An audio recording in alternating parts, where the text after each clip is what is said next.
Tonton video ini sampai selesai agar Anda tidak gagal paham. Di bawah Jokowi, Indonesia tenggelam. Indonesia di bawah kepemimpinan Presiden Jokowi tenggelam akibat kebijakan utang luar negeri yang melampaui batas demi infrastruktur. Indonesia, gak usah dibahas lagi lah, negeri sudah tenggelam ya kan? Air laut mau masuk istana katanya. Kata Guru Besar UI Profesor Roni Harusli di akun Twitternya pada hari Ahad 15 Mei. Kata Roni, pemerintah Jepang membatalkan pinjaman uang ke Indonesia untuk pembangunan IKN Nusantara. Jadi mau pindah ke IKN, Jepang batalin pinjaman 100 miliar US dollar. Bohong kan ibu kota? Sekarang ngomong Tesla lagi, serba hancur-hancuran. Kata Roni, Indonesia sudah tidak bisa membayar utang luar negeri. Serba hancur-hancuran. Utangnya luar negerinya mau bayar pakai apa? Lapangan pekerjaan ada di mana? Begitu ujarnya. Ekonom senior Rizal Ramli juga mengingatkan kembali bahwa Presiden Jokowi soal utang luar negeri yang sudah menumpuk masuk kategori merah banget. Lazimnya yang dipakai di seluruh dunia itu debt service ratio, yaitu berapa kita bayar utang dibandingkan ekspor. Nah, kalau Indonesia di tier 1 sudah 27%, kalau di tier 2 sudah 26%, padahal batas amannya itu 20%, kata Rizal Ramli. Dengan posisi itu, lanjutnya Indonesia sudah tidak bisa lagi dikatakan aman karena kewajiban membayar utang dan bunganya sangat besar. Bayangkan untuk bayar pokoknya saja pada tahun 2020 itu 456 triliun rupiah. Bunganya 320 triliun rupiah. Jadi totalnya sekitar 770 triliun rupiah. Begitu ujarnya. Gerakan turun ke jalan merupakan satu-satunya cara untuk mengkritik pemerintahan Jokowi dan juga pembantunya. Sobat 651 Safa, kembali lagi bersama dengan kami untuk mengulas fakta-fakta perpolitikan dan juga informasi terkini di tanah air. Pengamat politik dari Universitas Al-Azhar Indonesia, Ujang Komarudin, menilai kritik terhadap Jokowi dan para menterinya lewat parodi politik di acara Republik Mimpi atau Republik BBM benar-benar membuat sekarang ini sudah tidak lagi efektif. Pasalnya, mengkritik lewat media hiburan seperti itu hanya akan dianggap angin lalu oleh pemerintah. Kalau dulu efektif, kalau sekarang tidak lagi efektif. Sekarang itu menekan melalui demonstrasi besar, jadi kalau parodi hanya dianggap kritik angin lalu. Ujar Ujang Komarudin kepada redaksi pada Jumat 29 April malam hari. Namun dia menilai kritik melalui parodi yang dilakukan oleh Effendi Ghazali dan komedian bagus untuk pendidikan politik. Artinya, kata Ujang, kritik bisa disalurkan dari berbagai macam cara. Tapi soal efektivitas sekarang tidak, karena banyak demo saja yang tidak terdengar. Oleh karena itu, tekanan besar seperti demo 11 April yang lalu, seperti itulah kira-kira yang bisa didengar. Begitu katanya. Menurut Direktur Eksekutif Indonesia Political Review, tidak ada cara yang lebih tepat sasaran selain mengkritik lewat aksi unjuk rasa besar-besaran. Itu pun tidak semua tuntutan di aksi demonstrasi digubris oleh pemerintah. Susah, yang paling tepat itu kan gerakan turun ke jalan. Buktinya dulu revisi Undang-Undang KPK dan Omnibus Law, walaupun besar-besaran tapi tidak pernah didengar. Civil society itu yang harus dibangun dan harus bersatu, sambung Ujang.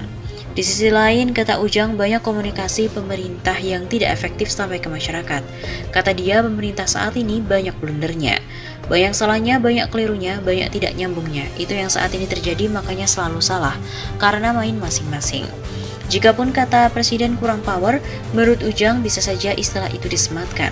Tapi itulah sulitnya menyatukan banyak perbedaan di istana yang hari ini terjadi. Apalagi Jokowi tinggal 2 tahun lagi, pasti partai koalisi, kepentingan tujuannya masing-masing. Mau tidak mau, tambah Ujang, Jokowi mesti menyolidkan kembali komitmen koalisi untuk bekerja demi kepentingan masyarakat, bangsa, dan negara. Hanya saja hari ini sudah mulai parpol kepentingannya untuk pribadi, jadi harus kembali membangun kesadaran. Kendati demikian, Ujang juga menilai kritik parodi politik tersebut tidak sia-sia untuk dilakukan. Sebab meski menghibur, tapi kritik dengan cara tersebut masih tetap diperlukan. Tidak sia-sia karena akumulasi kritik yang banyak juga akan menjadi sebuah kekuatan. Begitu pungkasnya.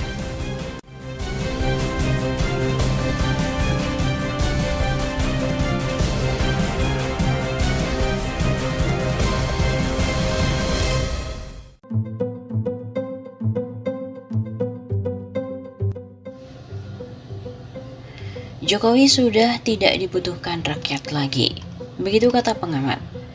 Demo besar-besaran di Jakarta dan di berbagai daerah menunjukkan Joko Widodo sudah tidak dibutuhkan oleh rakyat lagi.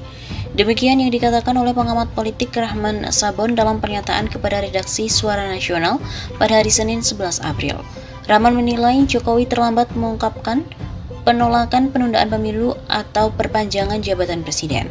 Dinilai sangat terlambat, seharusnya pidato ini disampaikan ketika pertemuan dengan abdesi palsu di Senayan waktu itu yang didalangi oleh Luhut dan juga Mendagri Tito. Bapak Rahman, ia juga menilai Jokowi memenuhi syarat untuk dijatuhkan karena telah melakukan pengkhianatan terhadap konstitusi negara Republik Indonesia. Saya berpendapat bahwa Presiden Joko Widodo telah memenuhi syarat untuk bisa dijatuhkan dari kursi presiden. Mantan wali kota Solo itu memenuhi syarat dijatuhkan, kata Rahman, karena Jokowi sebagai kepala negara dan kepala pemerintahan telah melakukan penyimpangan atau pengkhianatan pada konstitusi negara Republik Indonesia. Pemerintahan Jokowi telah mengkhianati Pancasila dan Undang-Undang Dasar 1945 dengan melakukan penyimpangan terhadap Pancasila dan Undang-Undang Dasar 1945, sebagaimana telah mengubah kemurnian hari lahir dari Pancasila dari tanggal 18 Agustus 1945 dengan memutarbalikkan kelahiran Pancasila menjadi tanggal 1 Juni 1945 sebagai tameng untuk menyusupkan paham dan ideologi lain, yaitu nasionalis komunis atau Nasakom. Begitu ungkapnya. Selain itu, pengamat politik lain Muslim Arbi juga mengatakan kekuasaan Jokowi sedang oleng. Kekuasaan Presiden Joko Widodo sedang oleng akibat kelakuan dirinya sendiri dan orang kepercayaannya Luhut Binsar Panjaitan. Saya melihat kekuasaan Jokowi sedang oleng, di berbagai daerah sudah menyuarakan revolusi dan meminta Jokowi mundur, kata pengamat politik Muslim Arbi kepada redaksi. Menurut Muslim, masyarakat sudah tidak percaya kepada Jokowi atas kebijakan yang tidak berpihak kepada rakyat kecil. Pemerintah Jokowi tidak bisa mengatasi minyak goreng, rezim Jokowi kalah sama oligarki. Muslim juga mengatakan secara de facto Jokowi sudah bukan presiden lagi. Di berbagai daerah rakyat tidak suka kepada Jokowi, ungkap Muslim.